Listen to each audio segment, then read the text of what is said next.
This is the Citizen Promaster Dive watch. It's an ISO certified dive watch, and on top of it, it's a solar watch. This is part of my solar watch series of reviews.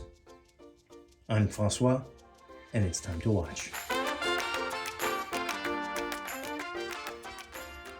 This is a peace of mind on your wrist. We'll see the different specs and why I call it peace of mind. I really like the look and feel of this watch. This basically is my very first dive watch, and this is a true diver's watch. And you see here it says divers 200 meters. Well, there's the reason why they are allowed to put that word there. It's because it's ISO certified. So I'll go through the specs, I'll go through a few of the details why it's ISO certified. I'll put it on my wrist and then we'll conclude everything.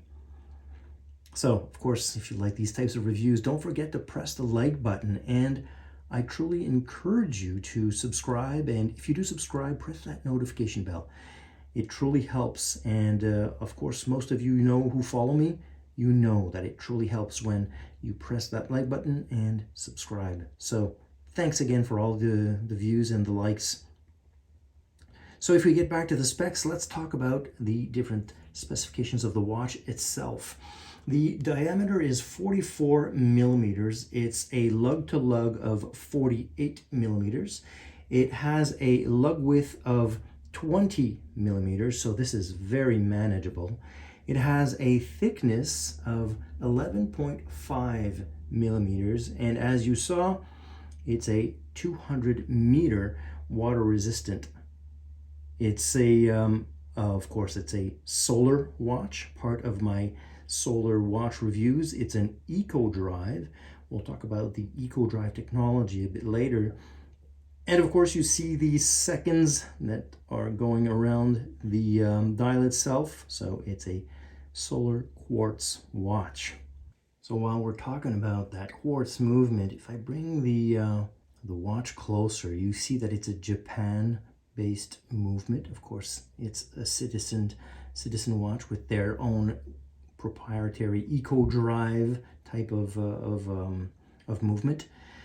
If we talk about the Eco Drive itself, it's essentially the technology that's converting light into energy. So there's no battery replacement, and also it can run 6 months without any sunlight after a full charge, which will of course be different from different light sources, the time that's needed to do a full charge. And the solar cell inside is a flexible solar cell, solar film, that is being used as opposed to a ring-based solar panel. And you can see the differences in the image. If for any reason whatsoever there's not enough power getting to the cell, there's a low battery indicator. Essentially what it will do is that second hand that you see ticking will skip a beat every 2 seconds. So essentially it'll show you by that ticking second every 2 seconds that it needs to be charged. Better energy performance through the years is the key to this Eco Drive solution.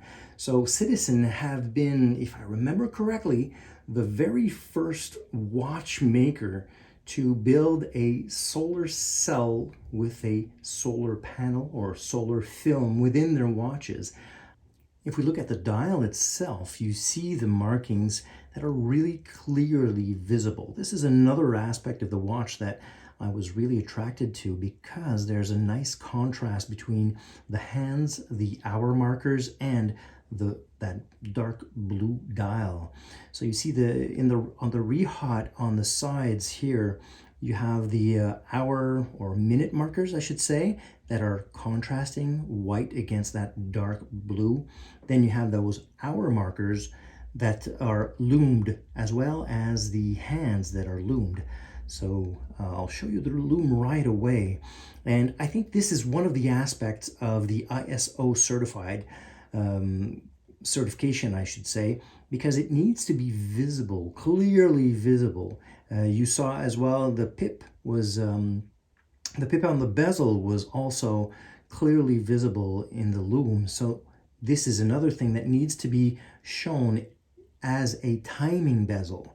That bezel here has knurlings on the sides here that you can easily handle, and it's a 120 click bezel. You can hear the rattling right there, ratcheting I should say, and it lines up really well. That bezel insert is an aluminum insert, and again you can clearly see the timing on there. But if you're at 200 meters of diving, you have much less light down at those depths. So that's why you need to have the pip that is giving you the timing on that that dive time. A couple of things I wanted to point out, one of which is that 12 o'clock marker is distinguished from the other hour markers, mostly separated from the 3, the 6, and the 9 markers. So you have that orientation.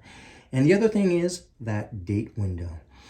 I prefer having a date complication. I understand that maybe a few people would say, you know, 1, you'd have it at the 6 o'clock, so it's a better balance. And 2, you may not want that that border, that white border, because it's kind of offsetting the rest of the markers. But quite frankly, I'm okay with that because I like that complication. Quite frankly, even if you're diving with this watch, you don't necessarily look at the date, but I won't be diving with this watch. I'm not a diver. I like the peace of mind of having a solid watch and having a watch that has that complication, because I think it's the most useful complication on a watch. So I like the solid construction of this watch. Like I said, it's nicely built. You have that nicely brushed stainless steel. You have that 4 o'clock crown, which doesn't impinge your wrist when you wear it. That crown has a nice long width, I would say, not width, but the length, a nice length to it, and it has that knurling so that you can easily grip it, and that that screw action is really smooth. It's a nicely signed screw down crown. And that logo there is the logo specific to the Promaster divers. And if we go to the function of this crown here, at the first position, of course, there's no position because it's a quartz movement. You just unscrew it. Then you get to the first position where you change the date. And of course, the next position, the further position, that second position, you hack the seconds, as you can see. And of course, you adjust your watch. If we get into the details of the ISO certification, I remind you it's ISO-6425. And what they do is they have different points of testing. And usually what they do during the testing is they test at 125% of the stated capacity. I won't go through all the different items of the ISO. You can look it up for yourself. But one of the items, for example, is something like the watch needs to stay static in 30 centimeters of water for 50 hours. There's another one that it says that it has to stay in I think it's a 125, so 250 meters of water with a perpendicular force on the crown itself for 10 minutes. I think it's 5 newtons of pressure on the crown for 10 minutes at 250 meters. So they simulate that and they make sure that everything is spot on. One of the items as well that I had mentioned is that it needs to be legible. You have to have good loom. I showed you the loom. The loom on this watch is very, very strong. It's long lasting. I would say the only watches that I currently have in my roster are the 2 Seiko watches. One is the Seiko 5 I would say daily wear, daily field watch, something like that. And the other one is the dive-like watch. And those two watches have comparable lume to this Citizen watch.